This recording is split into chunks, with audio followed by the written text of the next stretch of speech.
what is it that people should really understand that the Flare network is providing for XRP and the XRP Ledger ecosystem? And some of the things that you guys have explored from an ability to have a smooth interoperable experience occur. Hi, hope you can hear me. Thanks so much for having me, and thank you to Ripple for putting this day together. Let's just frame Flare because there are a lot of listeners, some of whom may not be familiar with Flare. So, Flare is an institutionally focused smart chain where XRP can interact with both DeFi primitives and TradFi use cases that aren't available directly on the XRP ledger. Think of Flare as working hand in glove with XRP and giving additional huge utility to both XRP and, most importantly, the XRPL. So, right now on Flare, we have lending protocols, both more traditional lending protocols like a compound fork, which is called Kinetic. And recently, in the last couple of weeks, we have Mystic powered by Morpho, which is a newer modular lending protocol with isolated risk.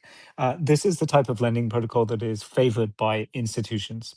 With DEXs for liquidity, and both liquidity and, most importantly, the ability to liquidate lending positions. We have Enosis's CDP product protocol, which allows people to directly mint stablecoins against an XRP holding. And we have perps, DEXs, and prediction markets. And these are kind of core building blocks around how we think about making XRP have yield and be a collateral asset. So those are the core building blocks, and these type of building blocks are present in most ecosystems. But then we have Firelight, which is a new foundational DeFi primitive built to benefit the entire space using XRP. And it offers the ability to stake your XRP to earn yield by providing cover to blue chip DeFi protocols across many chains. And this is a market with a vast potential size, and it offers organic on chain yield for XRP. So Firelight, in existing on Flare, will further propel our ecosystem through driving demand for XRP and demand for borrowing and lending against XRP in order to participate in Firelight. So it's kind of like a core plank to how we think about spinning up the kind of demand flywheel for XRP. So to tie this ecosystem together, we also have on-chain vaults that allow users to put their XRP to work within the Flare ecosystem without having to directly engage with the DeFi protocols themselves. And looking ahead, we have two, really interesting things. The first is, as Robert said, smart accounts, of which Zaman is one of the first partners. And this will allow XRP users to access Flare by making transactions directly on the XRPL. No need to touch Flare. So this will make using Flare's ecosystem feel like using XRPL. And there'll be no other smart chain in any ecosystem that we are aware of that will feel as native as using Flare with XRPL. So it's a great UI improvement. We'll be starting with, one, maybe two-click yield solutions directly on XRPL with smart accounts.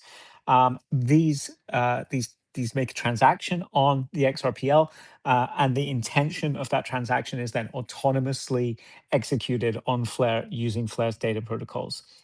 We'll then be building out further functionality over time so that Flare's like full suite of powerful functions can be used with XRP, giving sort of practically native functionality. And this will drive transaction activity on the XRPL itself. And as we support more functionality, it'll actually give XRP more to do. And then, really, the second thing, which is, I think, really much bigger, is that Flare is building a compute layer together with something called protocol managed wallets. Those protocol managed wallets manage assets on the XRP ledger, not just XRP, potentially any issued asset on the XRP ledger. And this combines it with hugely scalable and private compute environment for both XRP and issued XRP ledger assets.